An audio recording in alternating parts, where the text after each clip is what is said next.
ആകാശവാണി.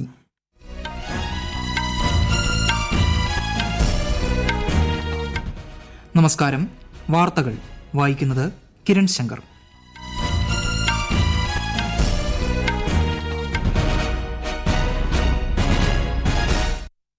പ്രധാന വാർത്തകൾ. ഗ്രാമീണ മേഖലകളുടെ വികസനത്തിനും ഊർജ്ജസ്വലമായ സമ്പദ് വ്യവസ്ഥ രൂപപ്പെടുത്തുന്നതിലും സഹകരണ മേഖലയുടെ പങ്ക് വലുതാണെന്ന് പ്രധാനമന്ത്രി നരേന്ദ്രമോദി. ഛത്തീസ്ഗഡിലെ റായ്ഗഡിൽ 1600 megawatt Lara super thermal power സ്റ്റേഷന്റെ ഒന്നാം ഘട്ടം പ്രധാനമന്ത്രി ഇന്ന് രാജ്യത്തിന് സമർപ്പിക്കും.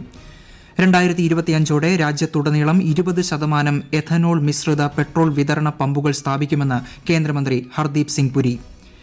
കേരളത്തിലെ എല്ലാ വിഭാഗം ജനങ്ങളുടെയും ജീവിത അവസ്ഥ മെച്ചപ്പെടുത്തുകയാണ് സർക്കാരിന്റെ ലക്ഷ്യമെന്ന് മുഖ്യമന്ത്രി പിണറായി വിജയൻ. ആദിവാസി ദളിത് വിഭാഗങ്ങളുമായുള്ള മുഖാമുഖം പരിപാടിയെ മുഖ്യമന്ത്രി അഭിസംബോധന ചെയ്തു. പ്രസിദ്ധമായ ആറ്റുകാൽ പൊങ്കാലയ്ക്കൊരുങ്ങി തിരുവനന്തപുരം. നഗരത്തിൽ കർശന സുരക്ഷാ ക്രമീകരണങ്ങൾ. ഇന്ത്യ ഇംഗ്ലണ്ട് 4ാം ക്രിക്കറ്റ് ടെസ്റ്റിന്റെ ഒന്നാം ഇന്നിംഗ്സിൽ ഇംഗ്ലണ്ട് 353 റൺസിന് പുറത്ത്. വാർത്തകൾ വിശദമായി. ഗ്രാമീണ മേഖലകളുടെ വികസനത്തിനും ഊർജ്ജസ്വലമായ സമ്പദ് വ്യവസ്ഥ രൂപപ്പെടുത്തുന്നതിലും സഹകരണ മേഖലയുടെ പങ്ക് വലുതാണെന്ന് പ്രധാനമന്ത്രി നരേന്ദ്രമോദി. രാജ്യത്തെ സഹകരണ മേഖലയെ ശക്തിപ്പെടുത്താനായുള്ള ഒന്നിലധികം സുപ്രധാന സംരംഭങ്ങളുടെ ഉദ്ഘാടനവും തറക്കല്ലിടലും പ്രധാനമന്ത്രി ന്യൂഡൽഹിയിലെ ഭാരത് മണ്ഡപത്തിൽ നിർവഹിച്ചു. കാർഷിക അടിത്തറ ശക്തിപ്പെടുത്തുന്നതിലും സഹകരണ മേഖലയ്ക്ക് വലിയ പ്രാധാന്യമാണുള്ളതെന്ന് പ്രധാനമന്ത്രി പറഞ്ഞു. दुनिया की सबसे बड़ी स्टोरेज स्कीम या भंडारण स्कीम शुरू की है. इसके तहत देश के कोने कोने में हजारों वेयर हाउसेज बनाए जाएंगे, हजारों गोदाम बनाए जाएंगे. ये सभी काम देश में कृषि इंफ्रास्ट्रक्चर को नया विस्तार देंगे, कृषि को आधुनिक टेक्नोलॉजी से जोड़ेंगे. രാജ്യത്തെ സമ്പദ് വ്യവസ്ഥയെ പുനരുജ്ജീവിപ്പിക്കാനുള്ള തെളിയിക്കപ്പെട്ട മാർഗമാണ് സഹകരണ രംഗമെന്ന് പ്രധാനമന്ത്രി വ്യക്തമാക്കി. ആത്മനിർഭർ ഭാരതത്തിലൂടെ മാത്രമേ വികസിത ഭാരതം സൃഷ്ടിക്കാനാകൂവെന്നും പ്രധാനമന്ത്രി പറഞ്ഞു. 11 സംസ്ഥാനങ്ങളിലെ പ്രാഥമിക കാർഷിക വായ്പാ സംഘങ്ങളിലെ ധാന്യ സംഭരണത്തിനുള്ള പ്രാരംഭ പദ്ധതി പ്രധാനമന്ത്രി ഉദ്ഘാടനം ചെയ്തു. ഈ സംരംഭത്തിന് കീഴിൽ ഗോഡൌണുകളുടെയും മറ്റ് കാർഷിക അടിസ്ഥാന സൌകര്യങ്ങളുടെയും നിർമ്മാണത്തിനായി രാജ്യത്തുടനീളം 500 PACSകളുടെ ശിലാസ്ഥാപനവും അദ്ദേഹം നിർവഹിച്ചു. സഹകരണ മേഖലയെ പുനരുജ്ജീവിപ്പിക്കാനും ചെറുകിട കർഷകരെ ശാക്തീകരിക്കാനും ലക്ഷ്യമിട്ടുള്ള സഹകർ സേ സമൃദ്ധി സംരംഭവുമായി യോജിപ്പിച്ച് രാജ്യത്തുടനീളമുള്ള 18,000 PACSകളിൽ കമ്പ്യൂട്ടർ വൽക്കരണ പദ്ധതിയും പ്രധാനമന്ത്രി ഉദ്ഘാടനം ചെയ്തു. രാജ്യത്തെ സഹകരണ മേഖലയെ മെച്ചപ്പെടുത്താൻ കേന്ദ്ര സർക്കാർ വിവിധ പദ്ധതികൾ നടത്തിവരികയാണെന്ന് കേന്ദ്ര സഹകരണ മന്ത്രി അമിത്ഷാ. 18,000 പ്രാഥമിക കാർഷിക സഹകരണ സംഘങ്ങളുടെ കമ്പ്യൂട്ടർവൽക്കരണം കാർഷിക മേഖലയുടെ ആധുനികവൽക്കരണത്തിന് സഹായകരമാകുമെന്നും അദ്ദേഹം പറഞ്ഞു. പ്രാഥമിക കാർഷിക സഹകരണ സംഘങ്ങളുടെ പിന്തുണയിൽ 2027ഓടെ രാജ്യത്ത് 100% ധാന്യ സംഭരണം കൈവരിക്കാനാകുമെന്ന് ശ്രീ അമിത്ഷാ പ്രത്യാശ പ്രകടിപ്പിച്ചു. ഛത്തീസ്ഗഡിലെ റായ്ഗഡിൽ NTPCയുടെ 1600 megawatt Lara super thermal power സ്റ്റേഷന്റെ ഒന്നാം ഘട്ടം ഇന്ന് പ്രധാനമന്ത്രി നരേന്ദ്രമോദി വീഡിയോ കോൺഫറൻസിലൂടെ രാജ്യത്തിന് സമർപ്പിക്കും. താപോർജ്ജ പദ്ധതിയുടെ 2ാം ഘട്ടത്തിന്റെ തറക്കല്ലിടലും ഇന്ന് പ്രധാനമന്ത്രി നിർവഹിക്കും.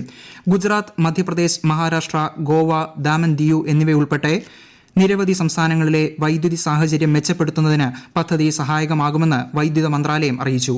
ബിലാസ്പൂർ ഉസ്ലാപൂർ റെയിൽ മേൽപ്പാലം, ഛത്തീസ്ഗഡിലെ ഭിലായിൽ 50 മെഗാവാട്ട് റെയിൽവേ സോളാർ പ്ലാന്റ് എന്നിവയും പ്രധാനമന്ത്രി രാജ്യത്തിന് സമർപ്പിക്കും. വികസിത് ഭാരത് വികസിത് ഛത്തീസ്ഗഡ് പരിപാടിയുടെ ഭാഗമായി വിവിധ കേന്ദ്ര പദ്ധതികളുടെ 5 ലക്ഷത്തിലധികം ഗുണഭോക്താക്കളുമായി ശ്രീ മോദി ഓൺലൈനായി സംവദിക്കും. പ്രധാനമന്ത്രി നരേന്ദ്രമോദി നാളെ ഗുജറാത്തിൽ വിവിധ വികസന പദ്ധതികളുടെ ഉദ്ഘാടനവും ശിലാസ്ഥാപനവും നിർവഹിക്കും. നാളെ രാവിലെ ദ്വാരക ക്ഷേത്രത്തിൽ ദർശനം നടത്തുന്ന അദ്ദേഹം ദ്വാരകയിൽ 4150 കോടി രൂപയുടെ വികസന പദ്ധതികൾക്ക് തുടക്കം കുറിക്കും. ബേഡ് ദ്വാരകയെയും ഓഖ നഗരത്തെയും ബന്ധിപ്പിക്കുന്ന സുദർശൻ സേതു പ്രധാനമന്ത്രി നാടിന് സമർപ്പിക്കും. രാജ്കോട്ടിൽ നടക്കുന്ന ചടങ്ങിൽ 48,100 കോടിയേറെ രൂപയുടെ പദ്ധതികളുടെ ഉദ്ഘാടനവും ശിലാസ്ഥാപനവും പ്രധാനമന്ത്രി നിർവഹിക്കും. രാജ്കോട്ട്, ബെതിന്ദ, റായ്ബറേലി, കല്യാണി, മംഗളഗിരി എന്നിവിടങ്ങളിലെ 5 എയിംസ് ആശുപത്രികളും ശ്രീ മോദി നാടിന് സമർപ്പിക്കും. പ്രധാനമന്ത്രി നരേന്ദ്രമോദി ചൊവ്വാഴ്ച കേരളത്തിൽ തിരുവനന്തപുരത്ത് VSSC വേളി ക്യാമ്പസ് സന്ദർശിക്കുന്ന പ്രധാനമന്ത്രി ISRO ഉദ്യോഗസ്ഥരെ അഭിസംബോധന ചെയ്യും. VSSCയിൽ ഒരുക്കിയിരിക്കുന്ന ഗഗൻയാൻ പ്രദർശനവും ശ്രീ മോദി വീക്ഷിക്കും. തുടർന്ന് സെൻട്രൽ സ്റ്റേഡിയത്തിൽ നടക്കുന്ന BJP കേരള പദയാത്രയുടെ സമാപന സമ്മേളനത്തെ അദ്ദേഹം അഭിസംബോധന ചെയ്യും. 2025 രാജ്യത്തുടനീളം 20% എഥനോൾ മിശ്രിത പെട്രോൾ വിതരണ പമ്പുകൾ സ്ഥാപിക്കുമെന്ന് കേന്ദ്രമന്ത്രി ഹർദീപ് സിംഗ് പുരി. ഈ ലക്ഷ്യം മുൻനിർത്തി രാജ്യത്തെ ആദ്യത്തെ E20 പെട്രോൾ പമ്പ് ഈ മാസം 8-ന് പ്രവർത്തനം ആരംഭിച്ചതായും അദ്ദേഹം അറിയിച്ചു. 10% എഥനോൾ മിശ്രിത പെട്രോൾ എന്ന ലക്ഷ്യം 2022 ജൂണിൽ നേടിയെടുത്തതായും ബാറ്ററി സംഭരണ സംവിധാനങ്ങൾ, വൈദ്യുത വാഹന നിർമ്മാണം, മാലിന്യത്തിൽ നിന്നുള്ള ഊർജ്ജ നിർമ്മാണം എന്നീ മേഖലകളിൽ സർക്കാർ അതീവ ശ്രദ്ധ ചെലുത്തുന്നതായും കേന്ദ്രമന്ത്രി പറഞ്ഞു. ഈ വാർത്തകൾ ആകാശവാണിയിൽ നിന്ന്. ആകാശവാണി വാർത്തകളും വാർത്താധിഷ്ഠിത പരിപാടികളും all India radio news Thiruvananthapuram എന്ന യൂട്യൂബ് ചാനലിൽ ലഭ്യമാണ്. കൂടുതൽ വാർത്തകൾക്കായി @all India radio news Thiruvananthapuram എന്ന ഫേസ്ബുക്ക് പേജും @AER_News_TVM എന്ന എക്സ് ഹാൻഡിലും സന്ദർശിക്കാം. ആത്മീയ ആചാര്യനും കവിയുമായ ഗുരു രവിദാസിന്റെ ജന്മവാർഷിക ദിനമായ ഇന്ന് രാഷ്ട്രപതി ദ്രൌപദി മുർമു, പ്രധാനമന്ത്രി നരേന്ദ്രമോദി എന്നിവർ രാജ്യത്തെ ജനങ്ങൾക്ക് ആശംസകൾ നേർന്നു. ജാതീയവും സാമൂഹികവുമായ വിവേചനം തുടച്ചു നീക്കുന്നതിനും സ്നേഹവും സൌഹാർദ്ദവും ഉറപ്പാക്കുന്നതിനും ഭക്തി പ്രചരിപ്പിക്കുന്നതിനും വേണ്ടിയാണ് അദ്ദേഹത്തിന്റെ മുഴുവൻ ജീവിതവും സമർപ്പിക്കപ്പെട്ടതെന്ന് ശ്രീമതി മുർമു സാമൂഹ്യ മാധ്യമത്തിൽ കുറിച്ചു. ഐക്യത്തിലും സമത്വത്തിലും അധിഷ്ഠിതമായ ഗുരു രവിദാസിന്റെ സന്ദേശങ്ങൾ സമൂഹത്തിലെ എല്ലാവരെയും പ്രചോദിപ്പിക്കുന്നതാണെന്ന് പ്രധാനമന്ത്രി പറഞ്ഞു. പ്രതിമാസ റേഡിയോ പരിപാടിയായ മൻ കി ബാത്തിലൂടെ പ്രധാനമന്ത്രി നരേന്ദ്രമോദി നാളെ ജനങ്ങളുമായി ആശയങ്ങൾ പങ്കുവെക്കും. പരിപാടിയുടെ 110ാം പതിപ്പാണിത്. ആകാശവാണിയുടെയും ദൂരദർശന്റെയും മുഴുവൻ ശൃംഖലകളിലും രാവിലെ 11-ന് തത്സമയം മൻ കി ബാത്ത് പരിപാടി ലഭ്യമാകും. കേരളത്തിലെ എല്ലാ വിഭാഗം ജനങ്ങളുടെയും ജീവിതാവസ്ഥ മെച്ചപ്പെടുത്തുകയാണ് സർക്കാരിന്റെ ലക്ഷ്യമെന്ന് മുഖ്യമന്ത്രി പിണറായി വിജയൻ. നവകേരള സദസ്സിന്റെ തുടർച്ചയായി മുഖ്യമന്ത്രിയുടെ നേതൃത്വത്തിൽ നടത്തുന്ന ആദിവാസി ദളിത് വിഭാഗങ്ങളുമായുള്ള മുഖാമുഖം പരിപാടി കണ്ണൂരിൽ ഉദ്ഘാടനം ചെയ്യുകയായിരുന്നു അദ്ദേഹം. നവകേരള നിർമ്മിതിയെ ജനകീയ കർമ്മ പദ്ധതിയാക്കി മാറ്റാനാണ് സർക്കാർ ലക്ഷ്യമിടുന്നത്. നവോത്ഥാന പ്രസ്ഥാനങ്ങൾ കേരളത്തിൽ ഉണ്ടാക്കിയ മുന്നേറ്റം വളരെ വലുതായിരുന്നുവെന്നും ഈ പുരോഗതി കൂടുതൽ ദൃഢമാക്കി മുന്നേറാനാണ് ശ്രമമെന്നും മുഖ്യമന്ത്രി പറഞ്ഞു. മന്ത്രി കെ രാധാകൃഷ്ണൻ ചടങ്ങിൽ അധ്യക്ഷത വഹിച്ചു. പ്രസിദ്ധമായ ആറ്റുകാൽ പൊങ്കാലയ്ക്കൊരുങ്ങി തിരുവനന്തപുരം നഗരം.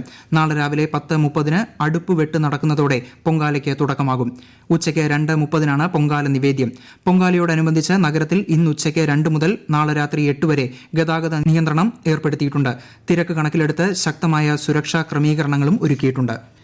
പ്രസിദ്ധമായ ചോറ്റാനിക്കര മകം തൊഴൽ ഇന്ന് ഉച്ചയ്ക്ക് 2 മണിയോടെ വിശേഷപ്പെട്ട തങ്കഗോളകയും ആടയാഭരണങ്ങളും രത്നകിരീടവും മറ്റും വിഗ്രഹത്തിൽ ചാർത്തി ക്ഷേത്രനട തുറക്കും. രാത്രി 10:30 മണിവരെ മകം തൊഴുന്നതിന് അവസരമുണ്ടാകും. ഇന്ത്യ ഇംഗ്ലണ്ട് 4ാം ക്രിക്കറ്റ് ടെസ്റ്റിന്റെ 1ാം ഇന്നിംഗ്സിൽ ഇംഗ്ലണ്ട് 353 റൺസിന് പുറത്തായി. ഇന്ത്യയ്ക്ക് വേണ്ടി രവീന്ദ്ര ജഡേജ 4 വിക്കറ്റ് നേടി. ഇംഗ്ലണ്ടിന് വേണ്ടി ജോ റൂട്ട് സെഞ്ചുറി നേടി പുറത്താവാതെ നിന്നു.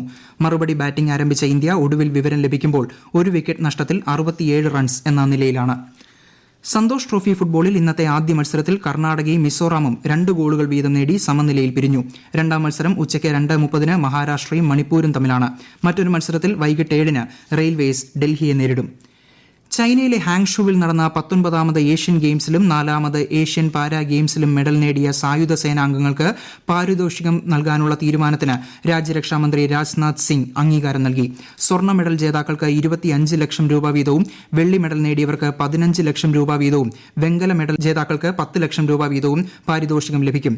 പാരീസ് ഒളിമ്പിക്സ് യോഗ്യതാ മത്സരങ്ങളിൽ മികച്ച പ്രകടനം കാഴ്ചവെക്കാൻ ഈ സാമ്പത്തിക പ്രോത്സാഹനം കായിക താരങ്ങൾക്ക് പ്രചോദനമാകുമെന്ന് പ്രതിരോധ മന്ത്രാലയം അറിയിച്ചു. പ്രതിരോധ സാമഗ്രികളുടെ രാജ്യത്തെ ഏറ്റവും വലിയ പ്രദർശന മേളയ്ക്ക് പൂനെയിൽ ഇന്ന് തുടക്കം.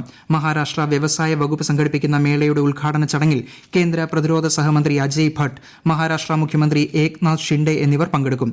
3 ദിവസം നീണ്ടു നിൽക്കുന്ന പരിപാടിയിൽ തദ്ദേശ നിർമ്മിത യുദ്ധോപകരണങ്ങൾ, വാഹനങ്ങൾ, മിസൈലുകൾ തുടങ്ങി പ്രതിരോധ മേഖലയിലെ നിരവധി ഉപകരണങ്ങളുടെ പ്രദർശനവും പ്രതിരോധ വിദഗ്ധരുടെ പ്രഭാഷണങ്ങളും സെമിനാറുകളും സംഘടിപ്പിച്ചിട്ടുണ്ട്. അസം മുസ്ലിം വിവാഹ മോചന രജിസ്ട്രേഷൻ നിയമം റദ്ദാക്കാൻ അസം സർക്കാർ തീരുമാനിച്ചു. ഗുവാഹട്ടിയിൽ ഇന്നലെ ചേർന്ന മന്ത്രിസഭാ യോഗമാണ് ഇത് സംബന്ധിച്ച് തീരുമാനം കൈക്കൊണ്ടത്. പ്രധാന വാർത്തകൾ വീണ്ടും. ഗ്രാമീണ മേഖലകളുടെ വികസനത്തിനും ഊർജ്ജസ്വലമായ സമ്പദ് വ്യവസ്ഥ രൂപപ്പെടുത്തുന്നതിലും സഹകരണ മേഖലയുടെ പങ്ക് വലുതാണെന്ന് പ്രധാനമന്ത്രി നരേന്ദ്രമോദി.